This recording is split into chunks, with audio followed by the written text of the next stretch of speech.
Hi there. Good afternoon, everybody. My name is Chris Justice. I am here once again to join you all with hopes of answering as many questions as you've got relating to employment matters. I'm an employment lawyer with Samfiru Tumarkin. I work out of the Toronto offices. And as I say, I'm here to hopefully answer as many questions as you guys can pose, anything to do with the job, maybe something you're wondering about going into a job, something that's going on in the workplace while you're employed there, or maybe you've got questions regarding something on your way out, perhaps severance related. But as I say, any which way, get your questions in and I'll answer them as best as I can. Now, before I get into the questions, as I usually do, I like to talk about a couple topics off the top, some things that are sort of trending in the news, some stories that are coming down the pipe. And frankly, there's just a lot of news regarding layoffs. There's a lot of stories coming out regarding job cuts being announced in various sectors. The tech sector in particular is being hit. There's a lot of layoff notices or announcements coming down the pipe. And as I say, a lot of people are losing their job due to these reorganizations or restructuring of these companies. And so I know many of you already know this, but of course, before you sign any full and final release, before you accept any severance whatsoever, regardless of who you are or the context in which you were let go or lost your job, you want to give us a shout. You want to get some legal advice so that you can best ensure that you are signing off on a package that is fair and reasonable. And it doesn't matter what sector it's in. It doesn't matter whether you've been laid off, terminated for any reason. Most often, whatever package you're being given by your employer is not going to be sufficient. It's going to be well below what your true full entitlements are.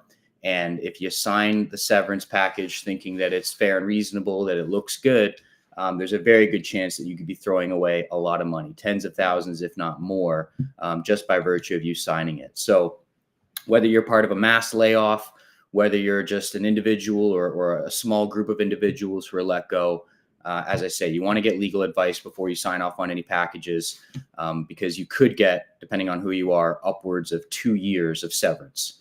So things like how long you've been at the company, the age of yourself at the time that you're let go, the position that you held at the time you were let go. These are all some of the main factors that the courts will look at when trying to decide how much should this person get as far as severance as opposed to this other person. There's another thing that's coming up in the news a lot, and that again has to do with the reshuffling of businesses.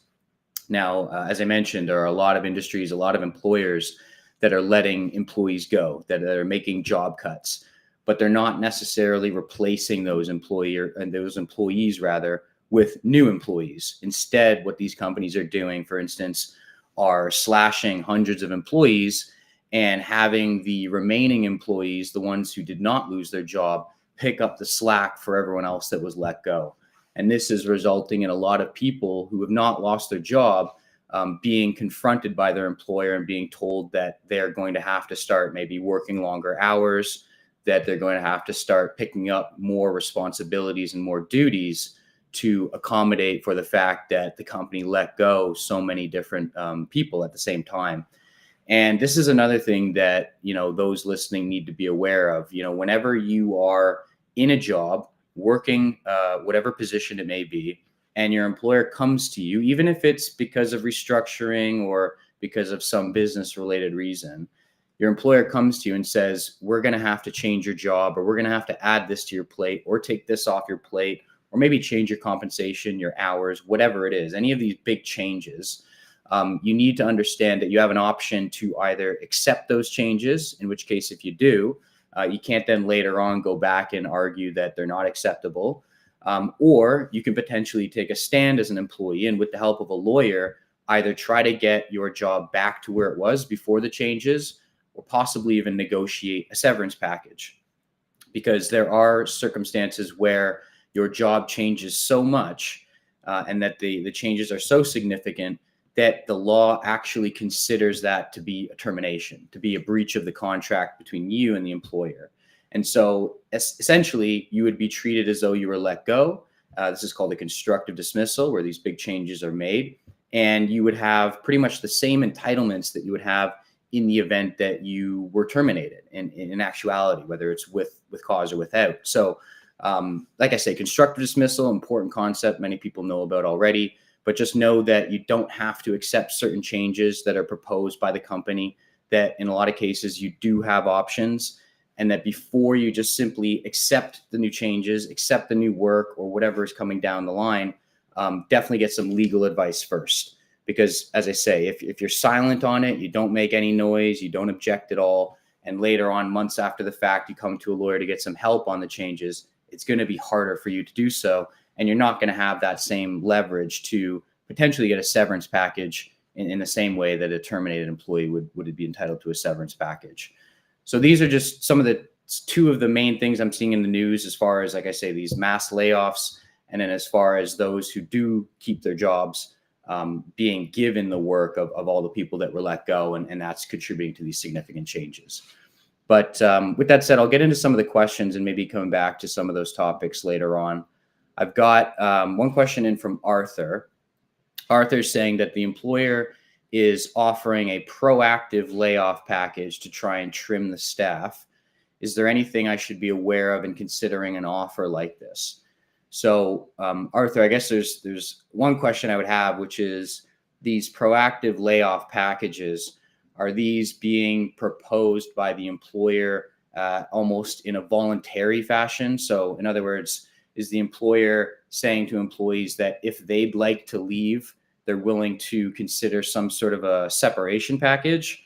Or is it a situation where the employer is just simply telling the employee that they're going to be laid off and that they're offering a package? Because if it's a voluntary or a mutual separation package, and the employer's not necessarily saying that you have to lose your job, you're going to generally have a bit less leverage in trying to negotiate a better package, in the same way that someone who actually loses their job and there's no ability for them to keep their job would have.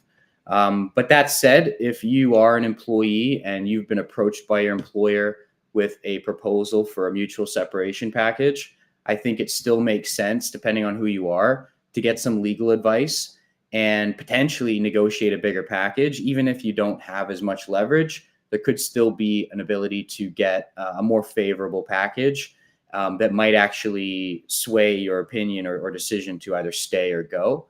So that's one thing you may want to be aware of, is just the potential to negotiate.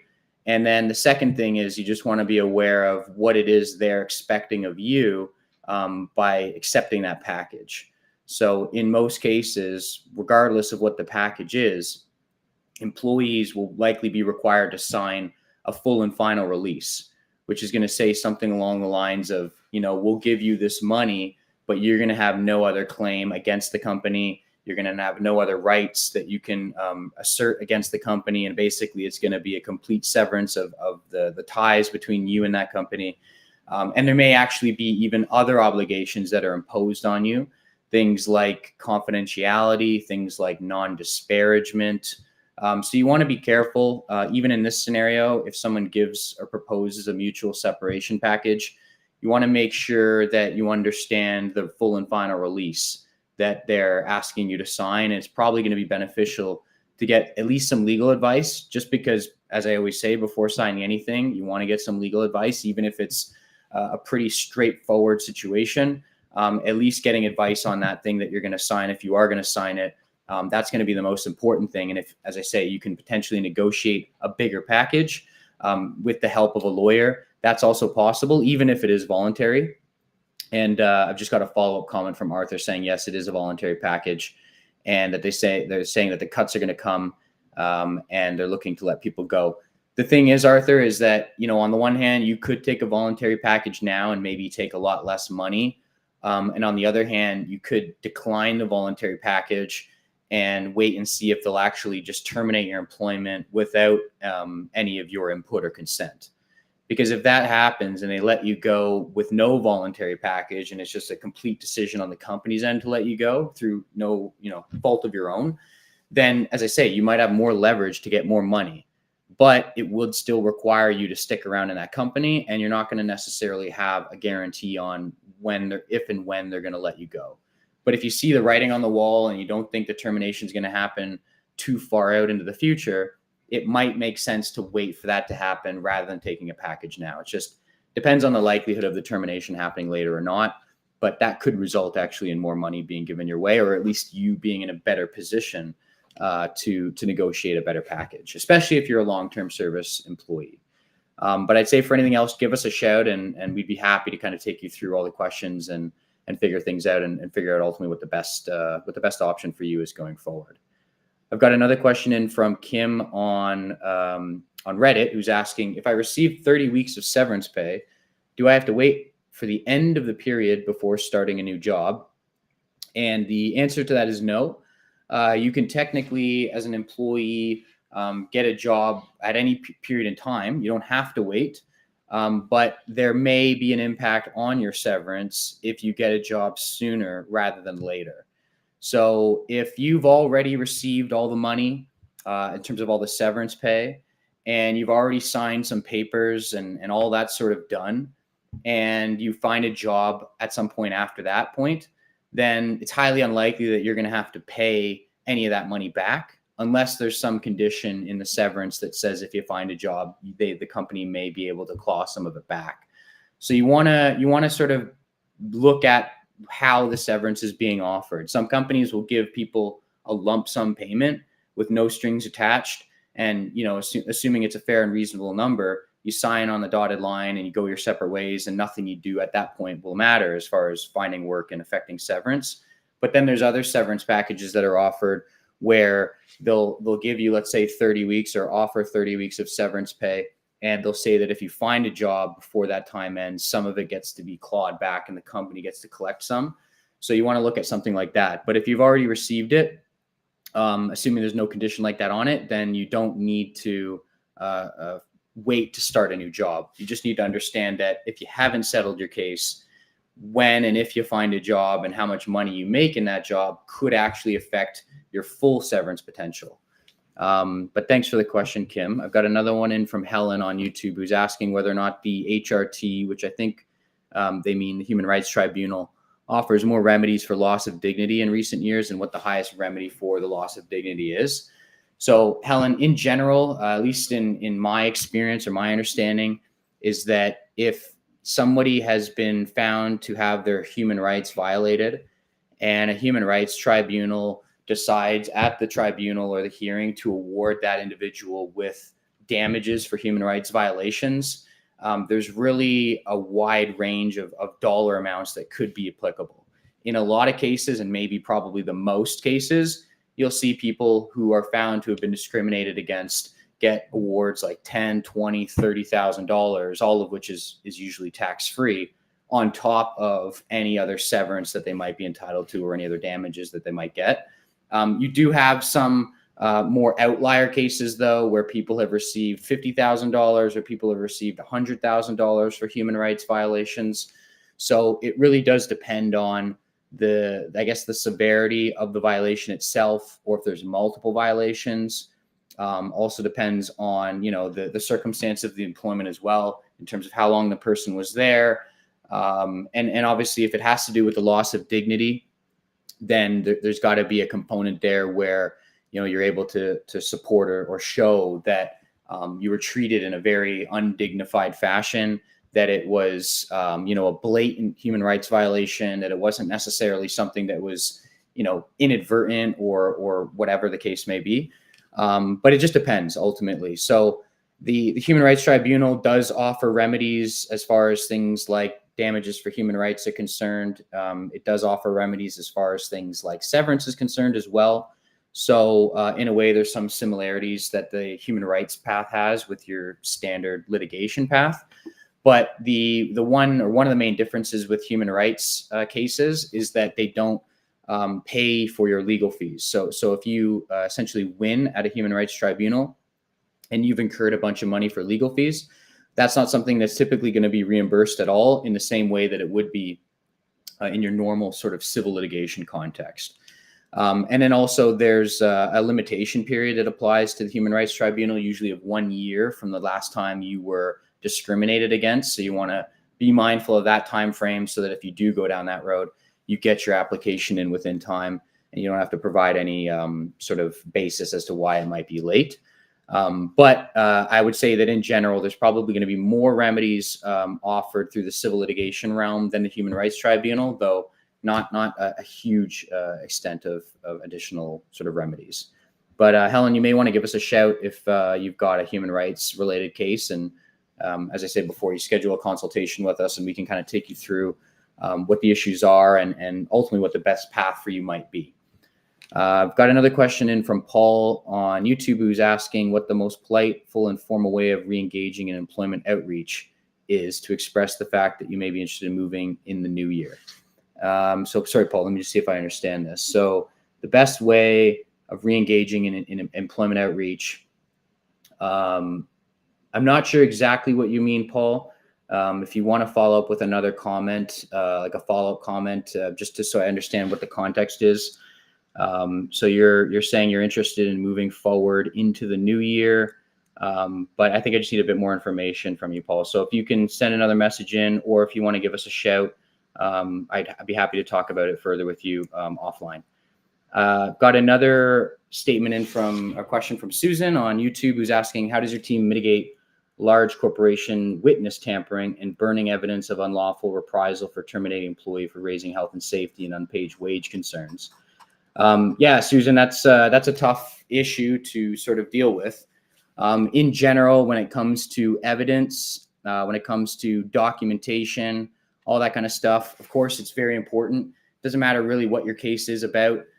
As many people know, you get into the legal sphere and then the evidence is what speaks the loudest volume. So, for example, if you are mistreated at work and everything is done verbally and there's nothing in writing and there's no witnesses, then that could be an issue, even if the facts are what the facts are. Whereas if you've got, maybe sort of a bunch of records, so emails, letters, maybe text messages, maybe evidence that complaints have been filed, if health and safety concerns are being raised, there should be various documents in the employee file about those complaints. The employer is going to be obligated in general to investigate health and safety related concerns. So to destroy that evidence, I think employers are going to be putting themselves at a big risk. But I guess it would boil down, Susan, to how you are going to prove that the evidence was burned or tampered with, or how the witnesses themselves were tampered with. If you can show or lead evidence that suggests there is this sort of element of bad faith, the destruction of property without any justification, the tampering of witnesses. If you've got something there, then absolutely, raising that as an issue, sort of pursuing that avenue. As I say, employers can be in a lot of hot water, and it's going to really hurt the credibility overall of the employer as well, not just when it comes to those particular issues, but just in general. But I think it would just come back to how it is you're going to prove that this is actually going on. And then obviously, if it has to do with raising health and safety related concerns, again, it would just be a matter of producing evidence that shows you presented those concerns and that they are either addressed or completely ignored. But it seems like, based on what you're saying, Susan, as I say, the employer could be in a lot of trouble.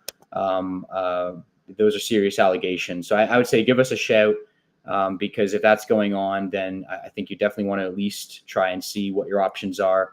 And as I say before, the best path to sort of proceed down. But thanks for your question, Susan. I've got another one in from on Facebook regarding, from Kathy regarding disability. So Kathy's asking, when getting close to the any occupation status on disability, is there most likely a package offered? Actually, just for purposes of today, Kathy, this session is dealing with employment law related matters. But outside of the disability sphere, we do actually have a disability Q&A coming up on December the 19th at 1:00 p.m. Eastern.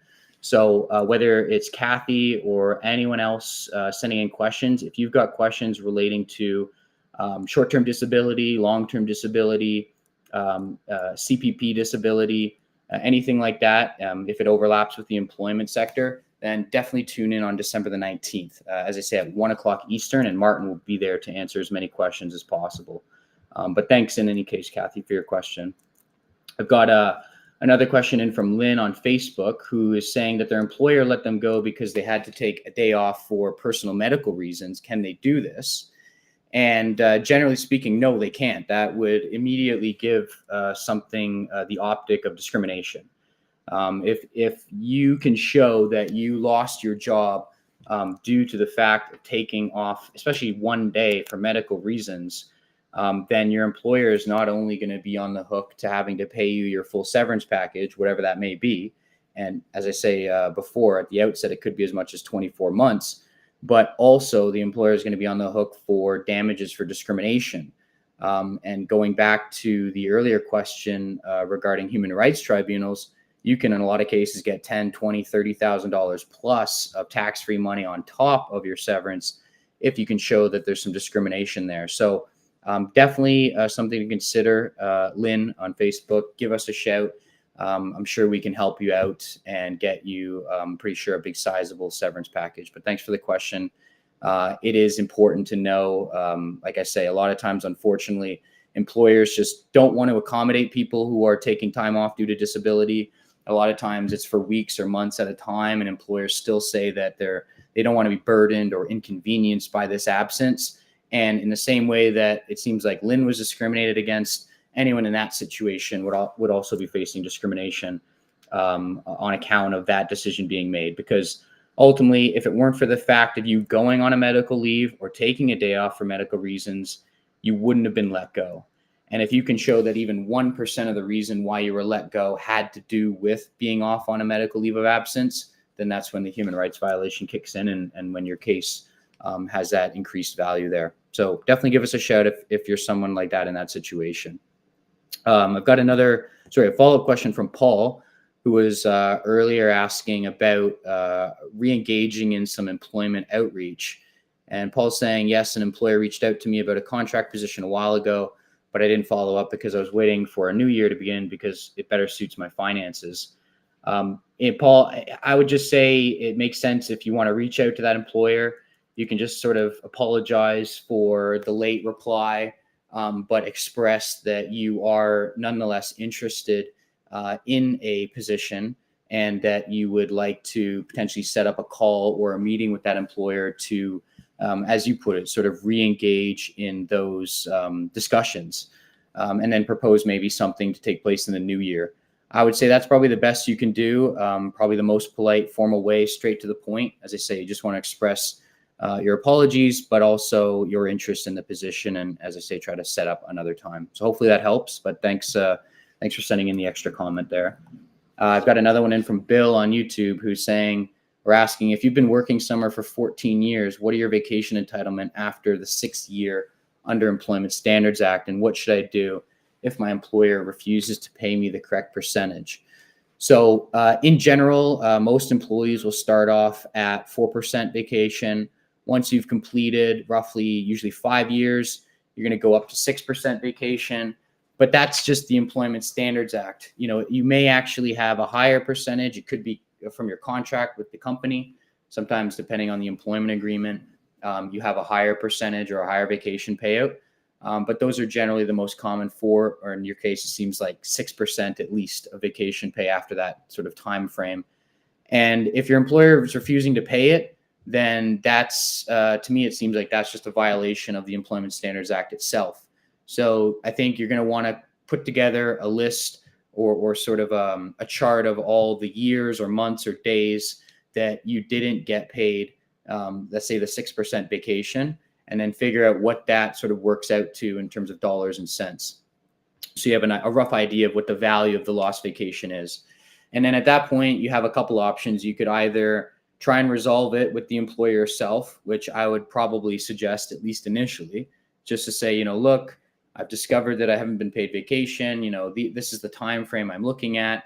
I understand I'm owed at least 6%. You can actually get the employer to look to confirm the percentage. They should have that on their file, and try to resolve it amicably, without having to resort to lawyers, but giving them a clear idea of sort of a breakdown as far as how much you're owed and as I say, what the time frame is. And if you can resolve it, then great. But if not, and you're maybe left with no other option but to get a legal person involved, then you could get a lawyer potentially involved, and the lawyer could try to work that out.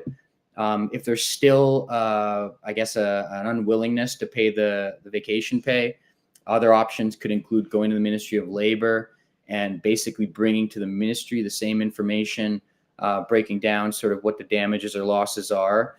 And the Ministry of Labor could help you out with the vacation pay.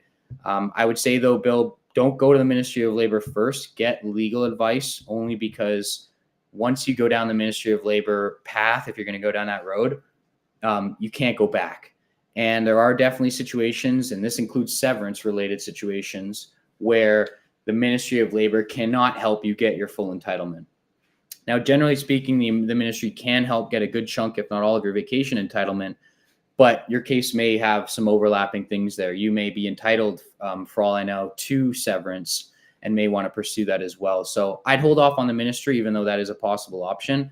And I'd rather you just give us a call, maybe before trying to resolve it, if you haven't already, with the employer themselves. And as I say, if still nothing happening there and there's enough value to it, then it probably makes sense to get some legal advice and kind of hopefully get a lawyer involved and that be the thing that gets this one over the finish line. But thanks for your question, Bill. I've got another one in from Patrick, who's asking whether our law firm goes for attorney fees as well when you have to go to court to get a severance agreement. So as part of any negotiation, we do ask for payment of legal fees. It doesn't mean that you have to go to court to get payment for legal fees.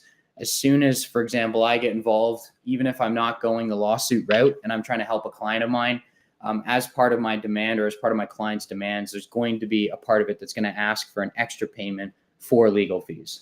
The idea being, of course, that, why should the employee have to pay legal fees to get what they're fair and deserving of? And in most cases, companies thankfully will provide some compensation for legal fees. They'll never give you 100%, but they'll give you a good chunk in most cases. And depending on how much you have to fight your case, depending on whether you have to commence a lawsuit, whether you have to go all the way to court, of course, your legal fees are going to go up and you're going to probably be seeking more compensation for legal fees. So really along the whole process, as part of my practice and the lawyers here, we always ask for that contribution. And it'll just, as I say, depend on sort of how far we are into the negotiations themselves. And that'll sort of give us a better idea on what the dollar amount is that we're asking for. But that's always a constant in the discussions. I've got another question from Carlos. Carlos is asking whether severance pay changes depending on the size of the company. And in general, the answer is no. A lot of people think that because they work for maybe a small mom and pop shop, that they're entitled to less pay than if they had worked for Amazon or Walmart or Google. But it's just not the case. The vast majority of people who are owed severance are owed their full severance entitlements regardless of the size of the company. The size of the company only generally comes in when it comes to your bare minimum severance entitlements, but not your full common law severance entitlement. So if we're talking about somebody's full potential, don't assume that because you're at a smaller company, you don't have the same potential as someone at a larger one. It's the same thing. You could still get as much as 24 months of compensation depending on who you are. And it's not the size of the company that matters. The things that matter are often whether you sign a contract and what that contract says, how old you are at the time you're let go, the position you held at the time you were let go, as well as the age that you are at the time, the length of service you had, and finally the availability of similar employment out there. So those are the main factors courts look at, not the size of the company. But it's a good question because I think it is a common misconception. I've got one last question for today that I'll answer from Khaled on YouTube, who's asking whether or not, they're saying actually that they've been terminated for cause because they didn't pick up a shift. And they're asking if they're owed any severance pay. And the likelihood based on what you've just said there, Khaled, is yes, you are owed severance pay. A lot of people lose their job and they're being told that they're losing their job for cause, because they did something wrong, they committed some act of misconduct, whatever the case is. And a lot of people come away from that thinking that they don't have any severance rights, that they're not entitled to any compensation. But the fact is that the vast majority of these people, even those who are let go for alleged cause, and even in the face of what seems like serious allegations, even those people are generally going to be entitled to their full severance.